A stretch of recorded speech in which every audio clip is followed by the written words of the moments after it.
कोलकाता विरुद्ध मैच जीतिबा परे अश्विनी कुमार को प्रशंसा करी हार्दिक पांड्या बड़ बयान। नमस्कार दर्शक बंधु, गतकाली खेला चलित आईपीएल 12तम मैच। यह मैच रे कोलकाता नाइट राइडर्स एवं मुंबई इंडियंस मध्य मुकाबिला होइतिला। मुंबई वांखाड़ा खेल मुकाबिला घर मुंबई इंडियंस विरोधी कोलकाता नाइट राइडर्स को 8 विकेट परास्त करने सह चलित आईपीएल तार प्रथम विजय हासिल करिछि।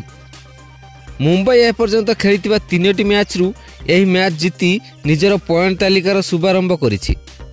तेबे यही मैच रे मुंबई इंडियंस पक्षरु डेब्यू करथिबा युवा बोलर अश्विनी कुमार आगे कोलकातार बैट्समैन माने बेसी समय तिष्टि पारि नथिले। से हेई मुकाबिला रे मोट 3 ओवर बोलिंग करी 24 रन देई 4टी विकेट अख्तियार करबा सह कोलकातार मेरुदंड भांगी दिथिले, जहा परे कोलकाता मात्र 116 रन रे ही ऑल आउट हो जाइथिला। मुंबई पक्षर अश्विनी कुमार को छाड़देले दीपक चहर, ट्रेंट बोल्ट एवं पुथुर यथाक्रमे 2टी एवं गोटे लेखाएं विकेट अख्तियार करथिले। तेबे कोलकाता पक्षर मिलिथिबा 170 रन विजय लक्ष्य को पिछा करी मुंबई 12.5 ओवर रे मात्र 2 विकेट हराई यह विजय लक्ष्य को हासिल कर नैथिला।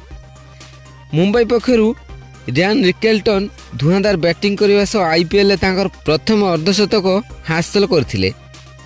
अन्य मनक मध्यरु सूर्य कुमार यादव, विल जैक्स एवं रोहित शर्मा यथाक्रमे 27, 16 एवं 13 रन पाली खेलथिले। तेबे मैच पर Mumbai Indians अधिनायक Hardik Pandya debut bowler Ashwini Kumar को प्रशंसा करने सह तांकु नै एक बहुत बड़ बयान देथिले, जहाँ शुणिले आपण माने हार्दिक पांड्या को प्रशंसा न करी रही पारिबे नाही। तेबे हार्दिक पांड्या यह विषय में निज बयान ले कौन कही ताहा जणाइबो ए वीडियो रे। किंतु या पूर्व जदि आपण हार्दिक पांड्या को सतरे भल पाउछंती ताहले दयाकर वीडियो को लाइक कर दियंतु एवं मुंबई कौन एथर आईपीएल 2025 प्ले ऑफ पई योग्यता हासिल करि परिबो दयाकर निजर मूल्यवान मतामत कमेंट कर जणांतु। तेबे आसंतु जानिबा संपूर्ण खबर। दर्शक बंधु, हार्दिक पांड्या अश्विनी कुमार को प्रशंसा करी कहिथिले जे अश्विनी कुमार निजर प्रथम मैच रे सुंदर बोलिंग रो प्रदर्शन करथिले। आम दल ए पर्यंत खेलिथिबा 2टी मैच रे पराजयर स्वाद चाखिथिला, जेउथिपई आमको एही मैच को जितिबा निहाती आवश्यक थिला।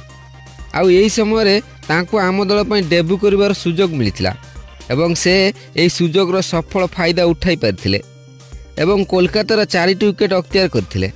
हेले मु दुखित जे मोर निष्पत्ति पई मु अश्विनी को आउ गोटे ओभर देइथिले हुएत से अल्जारी जोसेफ को रेकर्ड को पछरे पकाई परिथांते। से आईपीएल डेब्यू रे 3 ओभर रे 24 रन दे 4टी विकेट अख्तियार करथिबा प्रथम भारतीय बोलर होइथिले। किंतु मु जदि आउ गोटे ओभर बोलिंग देइथांती हुएत से अल्जारी जोसेफ को 12 रन दे 6टी विकेट रेकर्ड को पछरे पकाइबार सफल होइथांते।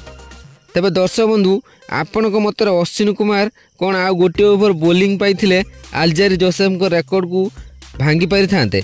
निजर मूल्यवान मतामत दयाकरी कमेंट कर जणांतु।